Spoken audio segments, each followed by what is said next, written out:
Chhattisgarh PSC घोटाले मामले में एक बड़ा खुलासा हुआ है। विस्तार न्यूज पर घोटाले की चार्जशीट सामने आ चुकी है और इस छत्तीसगढ़ के पीएससी घोटाले में जो चार्जशीट दाखिल की गई है उसमें मेसर्स एकेडी प्रिंटर्स प्राइवेट लिमिटेड से पेपर लीक होने की खबर है।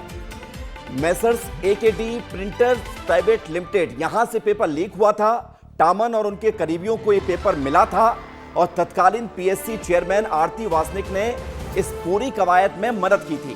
परीक्षा में आने वाले प्रश्नों की जानकारी दी गई थी और यही प्रश्नों की जानकारी के आधार पर यह पूरा घोटाला सामने आया, जिसमें कई तरह के तथ्य निकलकर सामने आए हैं। ये वो चार्जशीट है जो हम आपको दिखा रहे हैं, जिसमें कई खुलासे हुए हैं। खुलासे ये हुए हैं कि मेसर्स एकेडी प्रिंटर्स प्राइवेट लिमिटेड यहीं से पेपर को उससे जुड़े हुए सवालों को लीक किया गया और यहीं से घोटाला पूरा किया गया।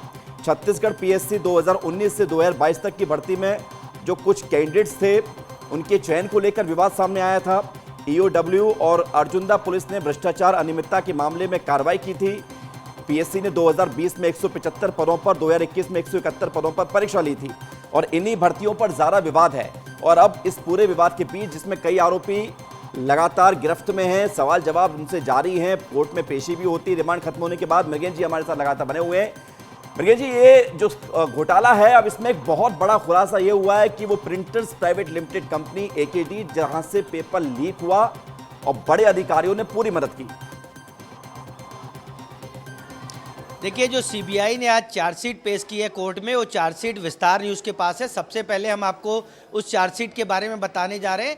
ये सीबीआई की जो चार्जशीट है उसमें साफ साफ लिखा है कि परीक्षा नियंत्रक आरती वासनिक के जो नया रायपुर का आवास है वहाँ सबसे पहले पीएससी का पेपर पहुँचा और जो प्रिंटर थे वो लेकर आए और उस दौरान जो पीएससी के तत्कालीन चेयरमैन है टामन सिंह सोनवानी वो भी मौजूद थे। ये सबसे महत्वपूर्ण तथ्य है, जिससे साफ साफ हो रहा है कि टामन सिंह सोनवानी और आरती वासनिक ये परीक्षा से पहले इनके पास पेपर पहुंचा और इन लोगों ने अपने करीबी लोगों को या जिन लोगों से इनकी सेटिंग हुई, डील हुई, उन लोगों को पेपर पहुंचाया। हमारे साथ नितेश हैं, पीएससी घोटाले की एक एक खबर लगातार आप तक पहुंचा रहे हैं। नितेश के पास जो है चार्जशीट की भी कॉपी और बताएंगे कि क्या अभी क्या क्या इसमें चार्जशीट में क्या क्या महत्वपूर्ण बात है। बिल्कुल मृगेन जी, देखिए 60वें दिन ये चार्जशीट पेश कर दी गई है और विस्तार न्यूज दर्शकों को सबसे पहले ये चार्जशीट दिखा रहा है। और सबसे बड़ी बात, सबसे अहम नाम इधर दिखाइएगा, ये आप देखिए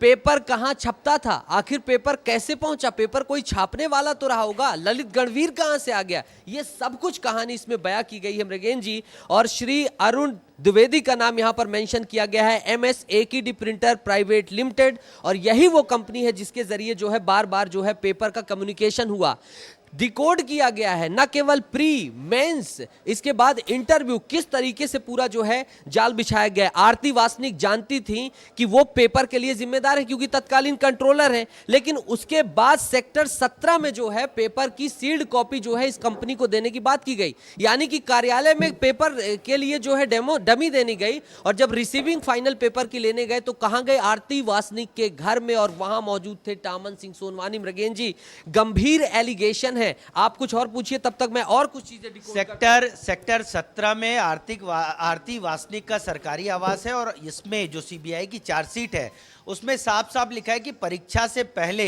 वो पेपर जो प्रिंटर थे वो लेकर आए, इनको दिया। उसके 3 दिन बाद पेपर होना था, पेपर 3 दिन बाद आना था और उस पेपर के जो पूरे सेट हैं, बंच है, क्योंकि 2 सेट में पेपर होता था, दोनों सेट लाया गया था और इसको वापस लेकर गए प्रिंटर, और जिस दिन पेपर होना था उस दिन वापस फिर उसी तरीके से सील लगा कर लाए। अब मृगेन जी ये देखिए कहां से पैसे कैसे, श्रवण गोयल की क्या भूमिका है, किस तरीके से ग्रामीण विकास समिति उसके लिए जिम्मेदार है। पद्मिनी सिंह सोनवानी जो कि टामन सिंह सोनवानी की धर्मपत्नी है, वो चेयरमैन है। और इसमें कौन है, ये नाम देखिए आप, नितेश सोनवानी मेंबर है जिसका डिप्टी कलेक्टर के पद पर चयन हुआ है। और इस तरीके से पैसे की जो है डिमांड की गई और इस तरीके से ये डिमांड जो है बार बार पहुंचती गई। हैरान कर देने वाली लाइन मैं ये दिखाऊंगा, श्रवण कुमार गोयल बजरंग पावर्स एंड इस्पात लिमिटेड के जो वो हैं, उन्होंने जो है कई नियमों का वायलेशन किया। वो जानते थे कि कला जो जब सीएसआर खर्च किया जाता है तो उसके नॉर्म्स होते हैं, तो कंस्ट्रक्शन के लिए, नॉर्म्स के लिए पैसा खर्च किया गया, लेकिन वो काम कहीं भी कंस्ट्रक्शन में खर्च नहीं हुआ। और सबसे बड़ी बात ये देखिए, ये लाइन दिखाइए Mukesh दरियाब, Shri Taman Singh Sonwani A1 shared question paper of preliminary examination of CGPSC 2021 to his nephew named Shri Nitesh Sonwani, Sahil Sonwani, and then the paper were shared to Shravan Kumar Goyal. और ये जो तमाम उनके लोग हैं, और इस तरीके से पेपर जो है साझा हुआ। ये तमाम फिर मेंस की बारी आती है, इसी तरीके की बारी मेंस में अपनाई जाती है। प्री के एग्जाम में सबसे ज्यादा लोग जो विवाद में है बिल्कुल, वो टामन मृगेन सिंह जी, सोनवानी के परिवार के, उनका बिल्कुल। भतीजा बेटा जी। टामन सोनवानी के परिवार के भतीजा बेटा और तमाम खुलासे हुए हैं। बहुत शुक्रिया आपका, और नीतीश आपका भी धन्यवाद। आपने विस्तार से बताया है कि जो चार्जशीट है उसमें कौन कौन सी बड़ी बातों का जिक्र किया गया है।